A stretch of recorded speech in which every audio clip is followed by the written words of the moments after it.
మీ అందరికీ శుభములు, వందనాలు తెలియజేస్తున్నా. ఈరోజు దేవుని యొక్క వాక్యం ఆదికాండం 6వ అధ్యాయం 5వ వచనం. నరుల చెడుతనం భూమి మీద గొప్పదని, వారి హృదయం యొక్క తలంపుల్లోని ఊహ అంతయు చెడ్డది.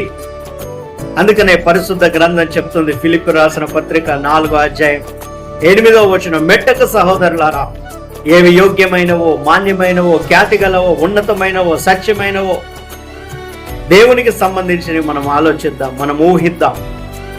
మంచి పరిశుద్ధ గ్రంథాన్ని, పాటలను, వాక్యాన్ని ధ్యానం చేస్తూ 24 గంటలు దేవుని యొక్క సన్నిధానములో ఉండేటట్టు 365 రోజులు మనం ప్లాన్ చేసుకుందాం.